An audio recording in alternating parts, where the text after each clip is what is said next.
Invisible Woman has just entered Marvel Rivals, and she's got me wishing that I was Reed Richards because she is absolutely fantastic. We're going to be talking about everything in her kit today, from her autos to her passive to every single one of her abilities, including her ultimate. So if you want tips on those kind of things, stick around and we'll get those into your beautiful ears momentarily. Before we do get into those tips though, I do want to say thank you guys so much. In the last video I made, a Mantis tips and tricks / guide video, I asked you guys to help me hit 10,000 subscribers and you absolutely crushed that. We're about to reach 10,400. So I want to say just really quickly, thank you so much. I really appreciate that. And I want to go even higher than that, of course. If we can keep building our community, I'd love to do so. So if you guys want to help me hit 20K as quickly as we can, I think it would be an awesome goal to see how quick we could crush towards that number. Obviously, it's audacious, but I've never been one to shy away from going for a big goal. And if you're going to set a goal, I think it's pretty good to put it out there and try your best for it. So if you want to help with that, if you want to subscribe at any point in this video, I'd very much appreciate that. But all that covered, I do want to get into these tips, and we'll be starting by talking about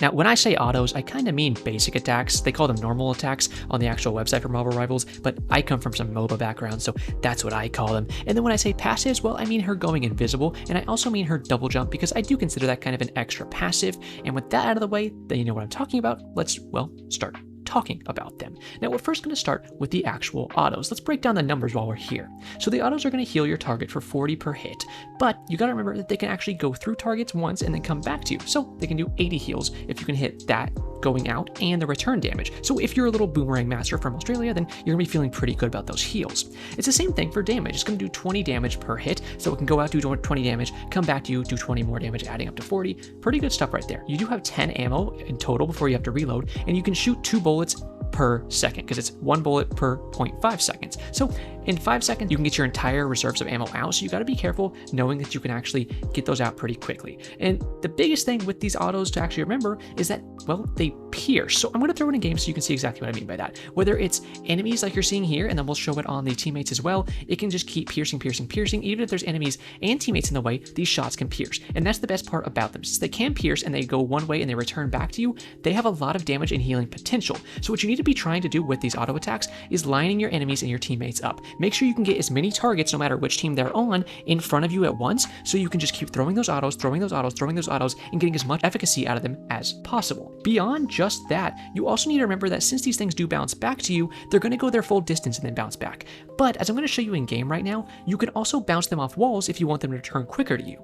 When I was counting in game, it seems like around 1 second it takes for them to go their full range and then bounce back to you. But if you were even half of that range and an enemy was in front of you, you could simply throw these at the enemy, hit the wall in front of you, and have them bounce back to you even quicker. So if you ever want those to bounce back, do some more burst damage or healing, then remember you could put a wall between you and your target and get some extra healing and or damage out of it. Next tip I'm going to tell you is to learn the ranges of your autos. It's good to know how far things go, just like your confidence doesn't go very far when you're walking up to that pretty person in the bar, which is kind of insane because you're looking really good right now, and I think you could definitely pull them, but nonetheless, you need to learn the range of these autos. Again, we'll throw it in game so you can see these go 30 meters. So you just try to learn that, get that muscle memory down. It happens over time, just like with any character and any ability in the game. You'll learn that stuff, and then you can remember those things and actually use them the most efficiently as possible and know where you should be standing in these fights so that you can get those autos out and actually heal and do damage without putting yourself in a terrible position. And while we're talking about positioning, let's talk about where you should be standing to get the most use out of these autos. On some characters, when you are like Cloak and Dagger, for instance, she has the auto tracking auto, so you could stand above people and get very good use out of those autos still. With Invisible Woman, I recommend you stay on a level playing field horizontally with your team. They're going to line up, most of them are going to be straight down a lane or something. If you're above them, you're not going to get the maximum output from your piercing autos. If you want to pierce as many targets as possible, you're going to have to stay on the same horizontal field as them. So just make sure you keep that in mind, stay behind your team, stay on that same horizontal field as them, and then you can keep putting those shots through them. The last thing I want to mention with these auto attacks is they're actually a pretty good counter to Loki and really anybody with deployables like Rocket Raccoon or Namor's little squiddy boys that he puts on the ground. And you know we all like tentacles around here. So I just forget I said that. The point is these things pierce really quickly, they go out really quickly, so you can shred deployables really easily, especially against a Loki. Why I think it's a pretty darn good counter is if they set up their clones inefficiently where the clones are actually in front of one another or the crystals that spawn out of them, then you can easily use your autos and pierce through both clones at once and take them out very quickly. So that's something I've been trying to pay attention to in my own gameplay. When I see a Loki or a Rocket Raccoon, for instance, on the enemy team, I try to make sure I'm ready to see those setups of those deployables and then just wreck them really quick with my piercing autos. Next up, let's talk about Invisible Woman's passive, which is going invisible, aka what I wish I could do when my dad shows up late from the bar at night. Don't worry about it, I'm doing fine. Anyways, when you do go invisible, you get to heal yourself for 20 health per second, which is not the highest in the world, but as a strategist, you're going to want that, because if you can't keep yourself alive, you can't keep your teammates alive. You have two ways to proc this. You can use your double jump, which we'll talk about that more very soon, or you can just wait 8 seconds out of combat. Out of combat in this game is defined as not using your own abilities to engage in fights or getting hit by the enemy. So if you can just stay out of combat for 8 seconds, you will go invisible and you can start healing yourself. I'm going to throw it in game so you can see really quickly. I'll zoom in on the bottom health bar. As you can see, that is 20 health per second when you do go invisible. It heals you up pretty quickly all in all, as somebody who only has 275 health, of course, being a strategist, and overall it's a very nice passive. Now, as somebody who's gotten jumped many times his entire life, I think I'm pretty qualified to go ahead and talk some more about this double jump. Again, you can use it to proc your invisibility, get those self heals going, very good stuff right there. It's going to be best as a disengagement tool. What I like to use it for is if I'm in a lane, like in this gameplay right now, people are shooting down at you down the lane, you get a little bit too aggressive maybe because you're standing behind your teammates trying to get those very good piercing shots with your autos. You can use that double jump and go boop and jump right back behind a wall or something to get yourself out of combat. You can also use it like I did right there, which is not the best double jump, but we had a good push going on right here, so I used it aggressively so I could help my teammate get behind him and keep piercing shots and healing and doing damage at the same time. So that's the main use cases for your jump, is either going to be disengaging like 90% of the time, and like 10% of the time, if you can really find a good opportunity, you could use it to engage, but mostly it's going to be to run away from people that are attacking you in the back lines, or if you just get out of position a little bit while you're healing your frontliners. After that, the invisibility that it does have seems to be a full invisibility. Like, I don't think people see you as see-through as far as I can tell. They actually just don't see you at all, which I think is pretty crazy. It's always cracked when you can go actually invisible in a video game because people just can't see you and then you can just show up on their cheek holes. You usually are going to use this, like I said, to run away and reposition, but you can use it to get behind like a Wolverine, for instance, if you wanted to engage aggressively with your flanking characters, but for the most part, be very careful about that. It's not going to be your best choice most of the time. After that, the double jump is a great counter for Jeff the Shark, actually. Everyone's favorite little disgusting shark lump. Yeah, it counters him pretty good because he actually just got nerfed. His ult doesn't go as far up anymore. It's more just like a cylinder now instead of a sphere, I believe. So you can actually just double jump backwards and you can get out of his ult very easily. But what I would recommend to do instead, if Jeff chomps on your voluptuous little cheeks, they're looking tight. You've been doing squats, I can tell. Don't lie to me. Don't lie to me.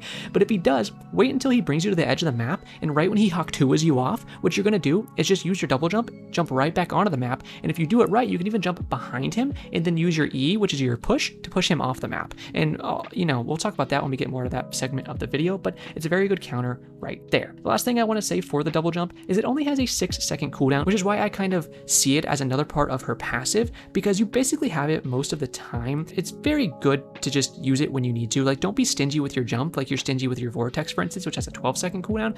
This is a 6-second cooldown. It's pretty quick, so if you need to use it, just use it. Don't be stingy, because most of the time you're just going to end up getting yourself killed. Now I know what you're saying, Roger, Papa, quit edging me. I want to see about that sick Guardian shield. Can you teach me the best heal ability that Invisible Woman has? And I do love edging, guys. Now, you know what? Don't take that one back. That one's just true. But without further ado, let's go ahead and start talking about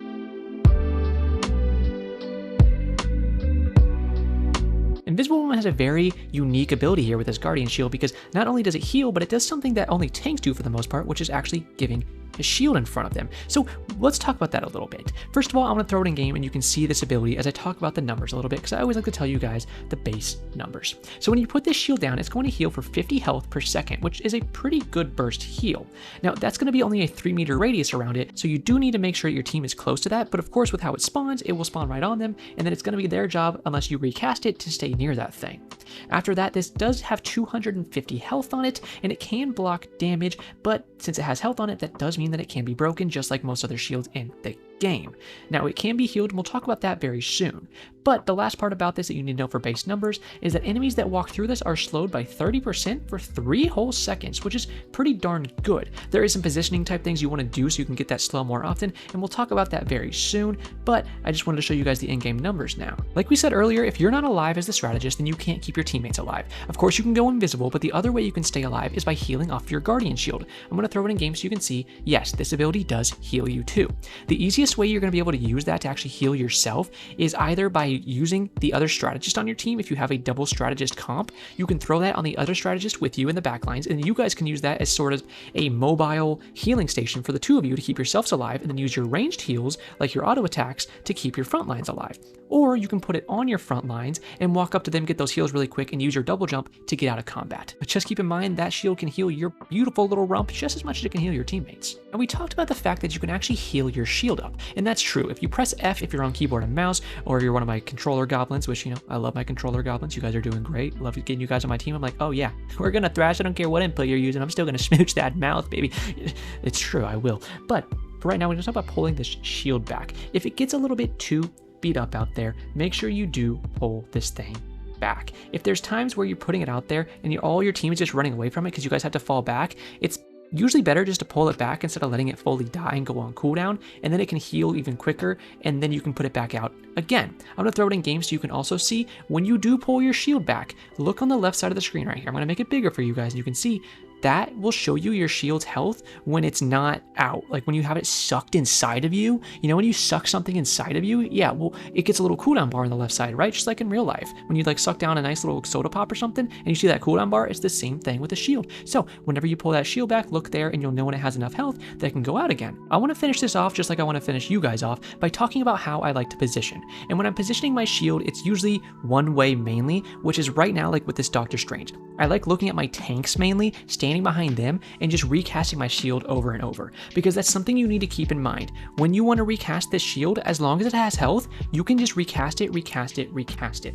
It's very good to keep in mind. I'll even throw it in game right now so you can see, as long as you have health on this shield, you can keep right clicking and recasting it. So as much as you want to spam that thing, go ahead and do it. As far as I know, there's really no downside to it. If there is a downside, please let me know. How I like to use it besides that, sometimes I like to set it up as kind of a little checkpoint, right? If you see there's a choke point, a doorway, whatever it may be, that your teammates are fighting on a lot, what I like to do is make sure I find a teammate that's like standing on the left side of the wall, let's say a Hawkeye, for instance, that's kind of peek shooting behind that wall. And then you set up the shield on him, and then any teammate that wants to fall back behind that wall can fall back to your shield and instantly get those heals, and once they're healed up, they can go right back around the wall and start fighting again. So you can use it like that, you can cast it as much as you want, or you can use it as a sort of a little checkpoint, because once your teammates know where it is, they probably run back to it in the future, if they're smart enough at least, which I mean, I give people a lot of credit, maybe I shouldn't, but if they are, then they'll go right back to it. It'll be right there to heal them up without you even having to be there yourself. Last but not least, I want to say for flying characters. Flying characters can be kind of hard to hit with your auto sometimes. If you're having trouble hitting a flying character like an Iron Man or a Storm with your auto attacks and healing them, then what you can do is just right click on them. Every time that shield spawns on somebody, it heals them for 50 HP per second. So even if an Iron Man was flying back really fast, you could keep right clicking him, and every time that shield spawned on him, it would go 50 tick, 50 tick, 50 tick. So that's a very easy way you can heal someone that you can't quite hit with your auto attacks very efficiently. Now, if I've been able to pull your pretty face's attention this far into the video, then I think I've earned the right to talk about some abilities that can do the exact same thing. So let's go ahead and start talking about it.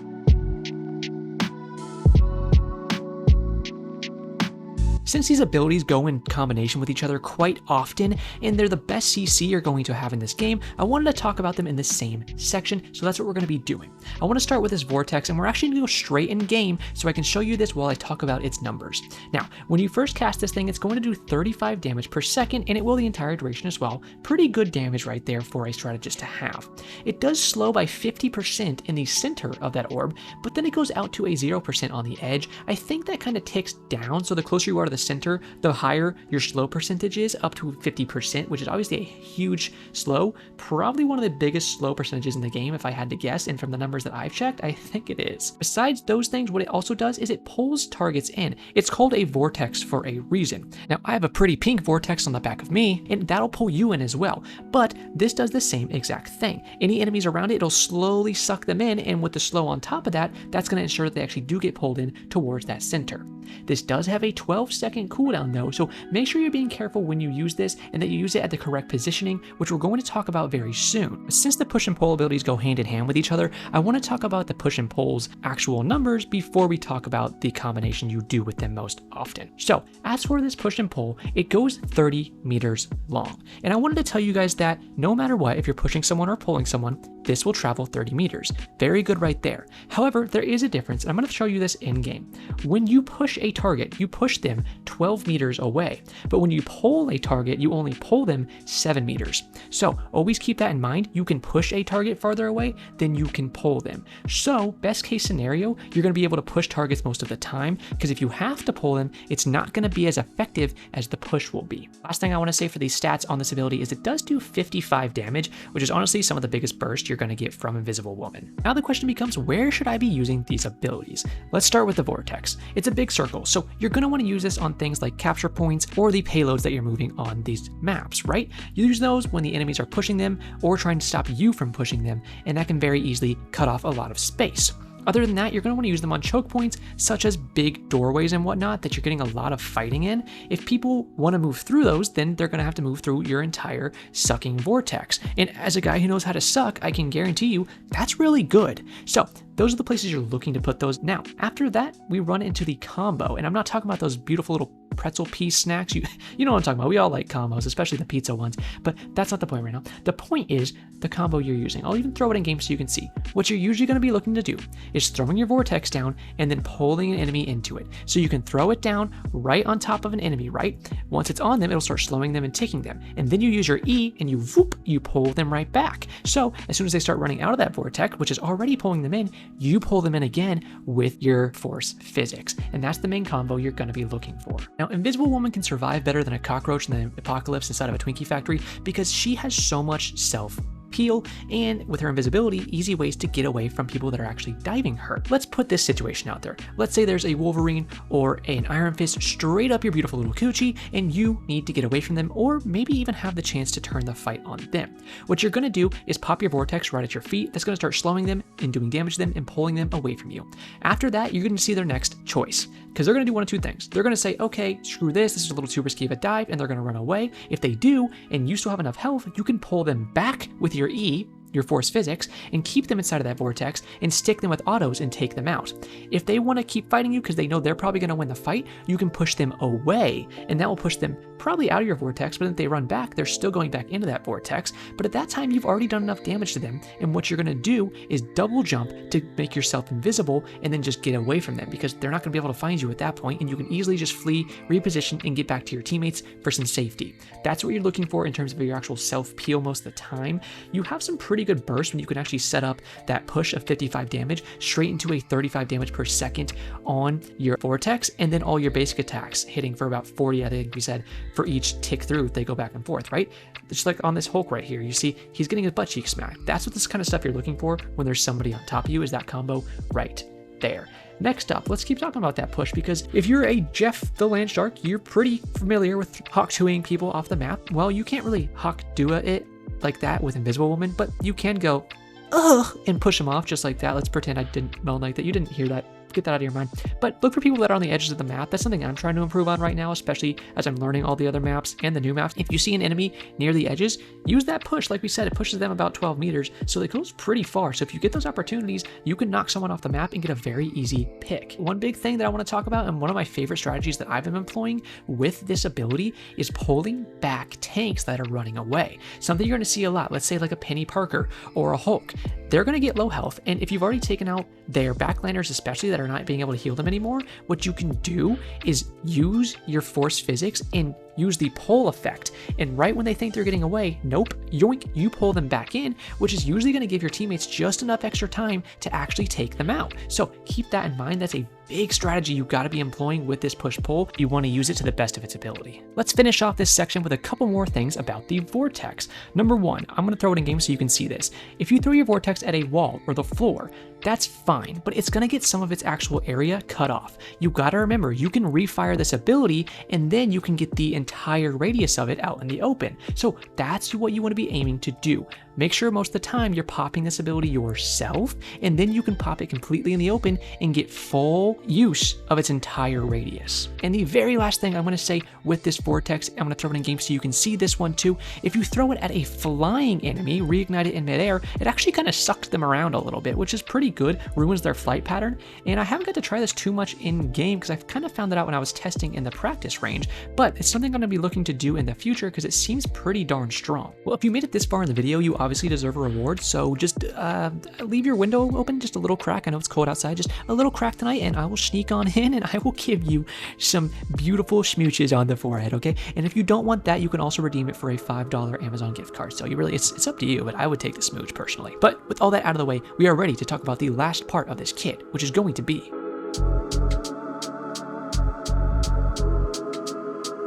first and foremost, we're going to throw it straight in-game as I talk about these numbers. And first, I want to say, look at the right side. Just like most other ultimates in this game, this has a timer on it. So I'm going to make that bigger for you guys so you can see. Keep your eyes on that while you're in-game. It helps you know when that ult is going to end so you can get the heck out of there before it does, and you get your cheek holes creamed like a can of corn. So, what does this ult do? Well, it is a 55% slow, which is pretty crazy to any enemies who walk through the radius. It does heal for 165 health per second, which is pretty darn strong, and will keep almost anybody inside of it alive through most other abilities in the game, sans some ultimates. It has a 10-meter radius, but it has a 40-meter height on it. Now, that's pretty crazy because most abilities in this game do not go that high, but that's what's so much fun about this. You can have like an Iron Man flying, and he'll still be invisible in there. Pretty cool. Last but not least, that does last 8 seconds, and like I said, keep your eyes on that timer when you're in game. That'll help you know when that's going to be ending. To finish off this video, I want to talk about the use cases of this ultimate. They're pretty straightforward because it's a pretty straightforward ult. You put it down in dire situations for the most part, where you're going to be capping an area or pushing a convoy and you need to keep your teammates and yourself alive. One thing I want to mention, it's not like Luna Snow or Mantis. This ultimate doesn't come off of you. I'll come on you. Hold on, chill. It is casted at a range. So you don't have to be as risky and jump in when you want to cast this. If you just want to cast it on your teammates and you sit back, you could do that. I prefer to play a little more aggressively. That's my playstyle in most games, and even as a strategist in Marvel Rivals, I like to play aggressive. So I like to get in there when I do cast it because it will keep you alive. And in combination with that, you can get a very good Vortex push-pull combo for your teammates and set up some very nice kills and even more healing and damage with your basic attacks. At the same time, right when that's about to end, you're going to want to double jump really quickly and jump out of your ult and get as much distance as you can while going invisible so you can reposition yourself to a good safe spot so that once your ult is over, you can still stay alive and keep healing your teammates. Because that's something people don't understand, is that an ult's going to end and they stay in there until it does, and then you get creamed. So make sure you're getting out with that double jump and invis combo before it actually ends. Besides that, it's a pretty simple ult. You just pop it, big circle, stand inside, heal, invisible to the enemies. There's not too much more complications to that in my opinion, but if you guys have some special ways you like to use it, then please leave those in the comments. And just like with anything I talked about in this entire video, if you have any other tips, I would love to hear them. If there's anything I got wrong, please let me know so I can clarify that in the future, or clarify that in the comments, because people read the comments. You guys always comment and you're very nice, and I just really appreciate when you guys are positive. There's some stinkers that I've seen, but I mean, gaming as a whole, there's going to be some toxic stinkers. That's just what it is. But for the most part, everyone that has subbed and stuff, which has been hundreds and hundreds of you at this point, I'm just like blown away by how awesome you guys are. So again, thank you guys so much for 10,000 subscribers, and I'd love to keep pushing towards 20,000 with y'all. If you are interested in that journey, then please stick around. I'm thinking of covering Adam Warlock next, but I could be tempted to do a different strategist if you guys are interested in someone else more. So maybe I'll do a community poll soon and see which strategist I should do next and let you guys vote on that. If you're interested, make sure you do subscribe so you can see that poll as well. And last but not least, join my Discord server. I always have it linked in the top right and in the description for y'all, so you can come in there, chat about Marvel Rivals, get to know me, or really any other game, because I have a second channel where I'm covering things like Smite 2, which is going free to play in just a couple of days. So if you are interested in that game at all, or you want to get into it, then go ahead, check out my second channel linked on my channel page called Roger's Aquarium, just like my name is in game here, and you can go ahead and watch stuff on that channel. But that is going to do it for me today. So as always, have a great day.